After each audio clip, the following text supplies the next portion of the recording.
Hello? Hey, there he is. Oh my God, it wasn't. I don't know what was going on. I was like, I'm trying to make this work.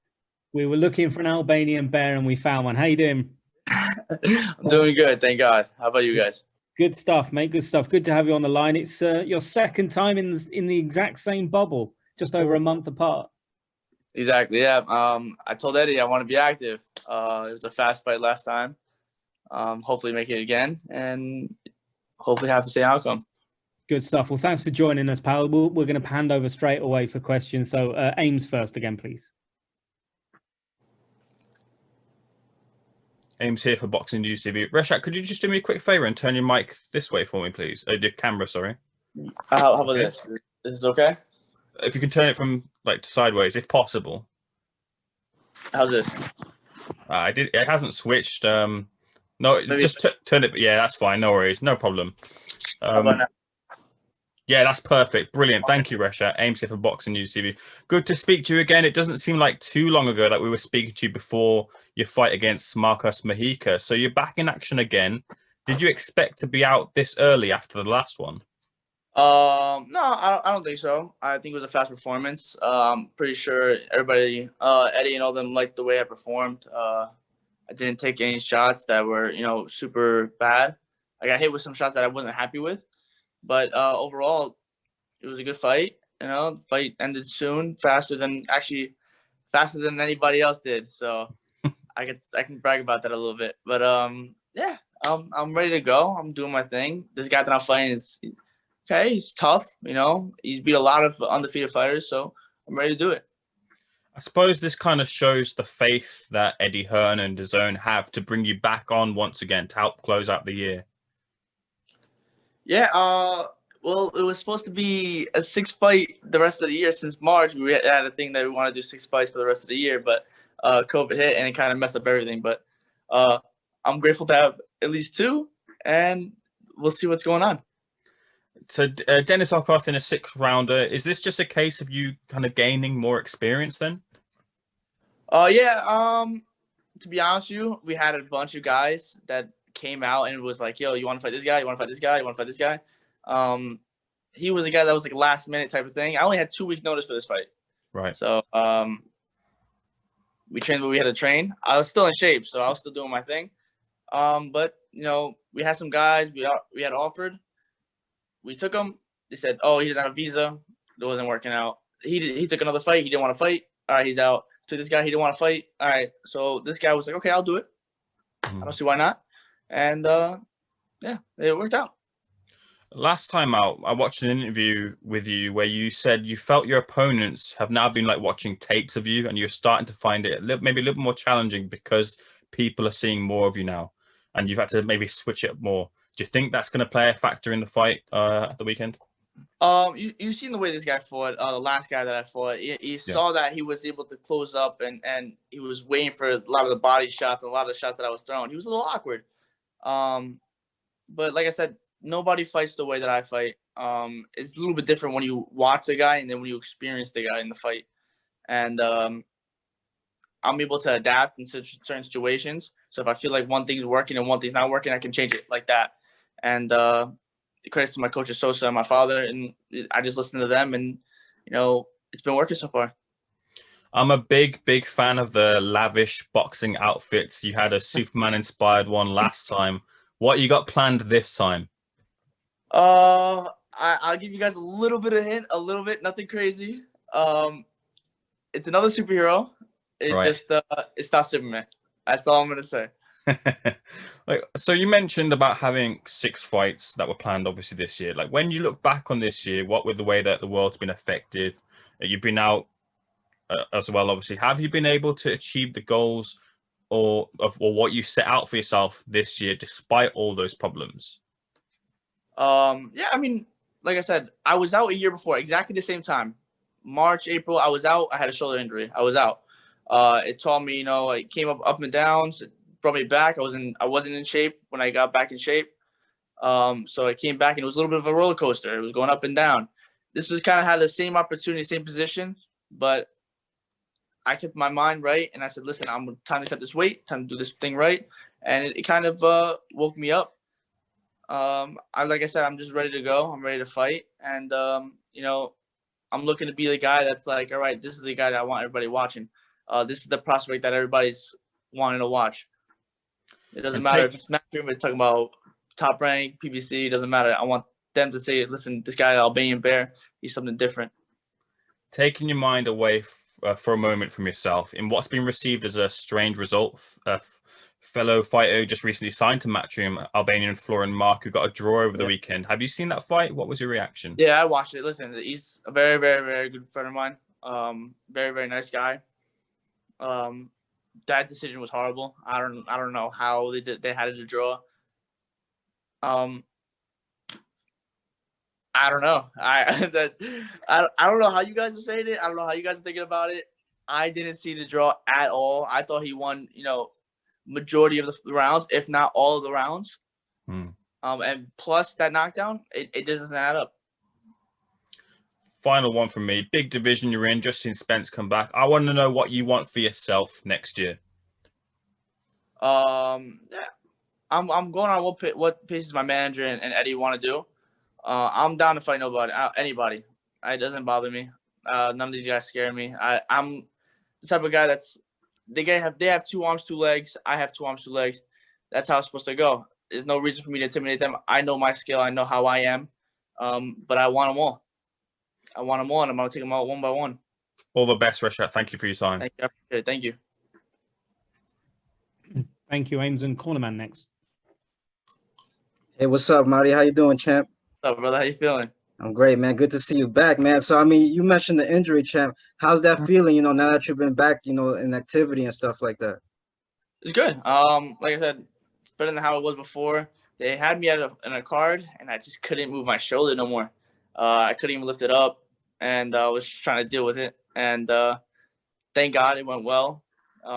Surgery went well. I had my time off. That I did my physical therapy. I did all that stuff. So I feel good. My weight's good. I'm just ready to go. Right. Now, as we know, you're a big ticket seller, man. Do you think with no fans being allowed in the arenas, do you think that could affect your ability to get on certain cards? And, because that's important as far as you know what I mean, as a fighter. For me, I don't care if there's fans, no fans. I know my fans are going to be watching online anyway on the zone. I'm just here to do my thing. I'm here to put on a good show for everybody. At the end of the fights, I want people to say, listen, I'm going to start watching this kid. And that's my goal. I want them to be like, you know what? This guy, I want to keep watching him. I'm going to keep him up to date. And I want to gain more fans off how I fight, let alone social medias and all that stuff. Because I don't care about social media. I don't care about none of that. I just want to put on a good show because this is my job. And I want to make sure my job is the best I can do it. Right. Now, champ, I was going to say, you're coming from a special generation, the next wave of New York fighters, whether it's you, Nikita, Koba, you're all pretty much in the same camp. What do you feel separates you from these other talents that's becoming elite in boxing? You're talking about how my gym and how our teammates are together compared to everybody else? Like what separates you personally from all the other new guys of your generation coming up? I feel like I have a different style compared to everybody else.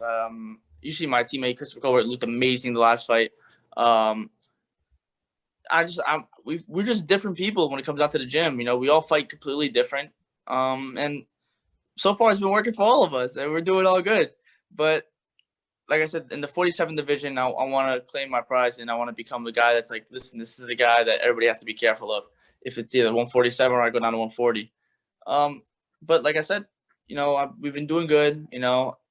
After each fight, I watched some of the other fights that he fought. All these other guys, they had problems with other undefeated fighters. I made it look the easiest. I made it look good and all that stuff. So my plan is to win every round, dominate, and each fight, I don't go in there being like, I'm going to knock this guy out. My goal is to make it look like I'm going to torture this guy until he quits. And that's how I want it to happen. Of course, I want it to be okay. I don't want no problems, no afterwards, but that's the goal of each fight. And so far, it's been looking good. Been doing my job right, and hopefully keep it towards that way. Right. And lastly, you mentioned wanting to go out 6 times this past year. Are you still looking to do that in 2021? I'm trying to be even more active in 2021. If they have more cards, I want it. I want each card. So it depends on what Eddie and my manager want to do, and I just go on from there. All right, champ. Thank you so much. Wish you the best for Thank you. Friday night and going forward. I appreciate it, bro. Thank you. Peace. Thank you. Ryan Elliott next, please. Hi, Reshat. How are you? How you doing? How's everything? Yeah, very good. Look, back again this Friday. This must be becoming a bit of a home from home for you. You're back again in the bubble. How do you summarize your first bubble experience, though? What was it like? It was a little awkward because there was nobody there. You know, it was super, super quiet. It was the first time I actually heard my coaches. But overall, it was good. It went clear. Job was done. Job was done correctly. I did make a little flaws here and there, but overall, the job was good. I had no issues, and it was a lot of fun. What's this fight about for you on Friday night, Reshat? Is this about ending the air in style? Yeah, exactly, absolutely. You know, like I said, we only had this 2 weeks notice of the fight. I was like, "Do you want to take it?" I said, "I want to take it. I'm good. I'm ready to go." But like I said, when I told you before, I want to look good. I want to look devastating. I want to look at the end of this fight. I want people to say, "Listen, this guy is no joke. This guy's here to fight, and this guy's devastating." This will be your third fight of the year. You did have that little gap when the pandemic first came about, though. When you look back and summarize on your 2020, given we're coming at the end of the year, what would you say is the main thing you learned this year or improved on? To stay patient, to stay relaxed. Just let time do its own time. Pretty much how it is. I'm not looking to be like, you know what, I want this. Because at the end, when I first got hurt, I was trying to be patient, go work. Now it's time to relax, do my own things, and just overall stay relaxed, and just follow what Eddie wants to do and what my managers want to do and my coaches. Now, Reshat, one thing I want to ask you about, you've already spoken about Florian Marco's result last weekend. We saw that fight over here in the UK. Eddie Hearn was on his Instagram Live talking about you a couple of weeks ago, and he said even though he thinks neither of you guys would want to do it, he would love to one day see you and Florian in the ring together, a huge all-Albanian fight. If that fight became too big to ignore, do you think one day that could happen? You know, actually previously they wanted to put me tonight actually against another Albanian, a friend of mine too. And it's hard. I don't know. I have loyalty on my end, and I have love for other Albanians, so it's hard for me to sit to watch and fight another Albanian. It's different because you can see like Puerto Ricans will fight other Puerto Ricans. It's normal. It's okay. But Albanians is different. It's very, very different. We don't want to fight each other. My end. Maybe someone else wants to do it, and I don't know about that. Maybe I don't know. But for me, I don't know. I don't see myself wanting to do that. Same card, absolutely. I would love to do it. But if they wants to fight, and you never know. All right, Reshat, well, thank you very much. Good luck Friday night. Thank you. I appreciate it. Thank you. Thank you, Ryan. And final question for Reshat from Crystal, please. Hi, Reshat. How are you? Good. Everything goes on at the same time. The dog's barking. Everything is happening right now. But anyways, well, I was going to say you've been very busy. You know, I just seem to have talked to you in November. So I wanted to know how this fight came about and your preparation. You probably still are in shape because it was just November 7th and you knocked out this gentleman. So tell me a little bit about this fight that's upcoming. I mean, once I got back from Miami, I was still in the gym. I'm sorry, Hollywood, Florida. I was still in the gym. I was still training all that stuff. But they gave me 2 week notice to say, like, listen, you want to fight December 18th? I said, yeah, I'll do it. For me, I don't mind.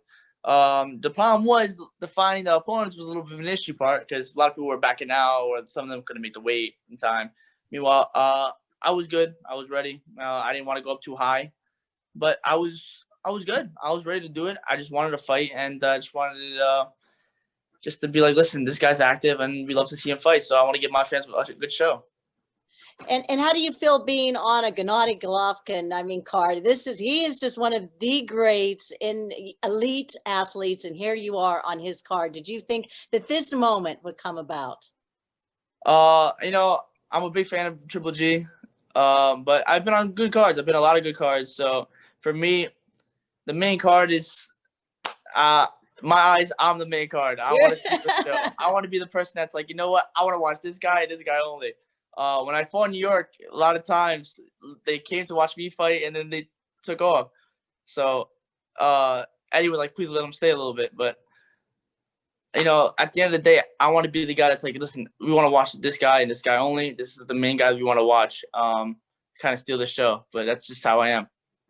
Well, good luck there and good luck in Thank you. 21. Thank you very much. Appreciate it. Thank you. Thank you, guys, and thanks, Reshat. Take care over there, mate. Go well on Friday night, and thanks for your time as always, pal. Take care. No problem. Thank you, guys. And thanks everybody. Oh, look at a little bit of shadow to finish with from Reshat there, the razzle dazzle. Just a little bit. Thanks again, everybody.